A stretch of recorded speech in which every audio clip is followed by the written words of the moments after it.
Hello बच्चों। आज का हमारा क्वेश्चन है असर्शन एंड रीजन। हमारा असर्शन गिवन है that is a cell after telophase 2 does not enter another interphase. और रीजन दिया हुआ है इस असर्शन के लिए इज दैट गैमेट्स और spores are formed after telophase 2। हमारे ऑप्शंस है both A and R true is the correct explanation of A. Then both A and R are true, but R is not the correct explanation of A. A is true, but R is false. A is false, but R is true, and both and R are false. So for this, everybody will have to quickly understand about that the key concept for this question will be everybody. की concept होगा कि mitosis और meiosis basically और we can say cell division itself. Cell division में क्या होता है, cell divide करता है और डॉटर सेल फॉर्म करता है ना। सेल डिवीजन हमारे पास टू टाइप से होते हैं, माइटोसिस होता है एंड मियोसिस होता है। ओके, सो मियोसिस माइटोसिस क्या होता है, इक्वेशनल डिवीजन होता है एवरीबॉडी। इक्वेशनल मीन्स इसमें मदर सेल जो होता है जो जितने क्रोमोसोम के साथ होती है, डॉटर सेल भी सेम नंबर ऑफ क्रोमोसोम्स के साथ होती है।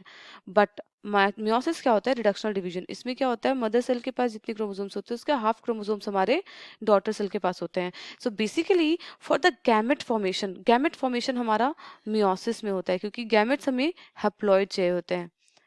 गैमेट्स हमें सिंगल सेट ऑफ क्रोमोसोम्स के साथ चाहिए होते हैं, हैप्लॉइड चाहिए होते हैं।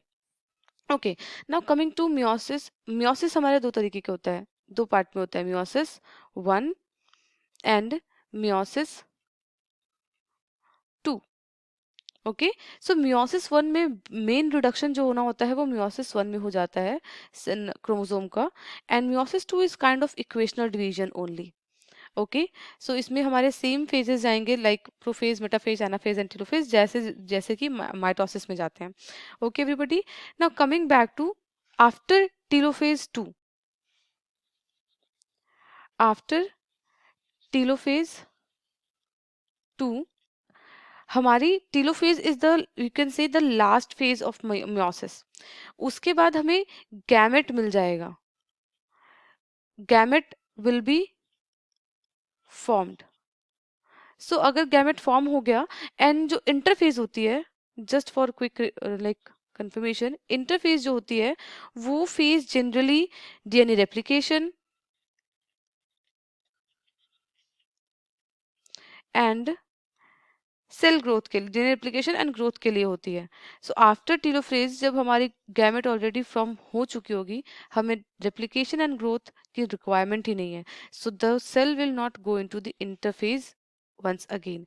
Basically हम कह सकते हैं कि assertion that is a cell after telophase does not enter into an interphase is correct, and reason given for that is कि gamete और spores already form हो चुके होते हैं telophase में, उन्हें interphase में enter करने की जरूरत ही नहीं है। हमारा correct answer क्या होगा, that assertion and reason both are true, and reason is the correct explanation of A, that is B option. इस क्वेश्चन का हमारा करेक्ट आंसर है B, that is assertion और reason करेक्ट है, और reason जो है, okay just a minute, sorry, इस क्वेश्चन का हमारा करेक्ट आंसर होगा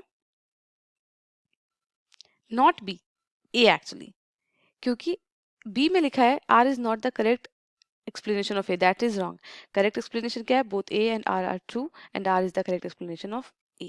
A is correct, B is wrong, C, D and D out of the race. So हमारा correct answer है A. I hope you understood it well.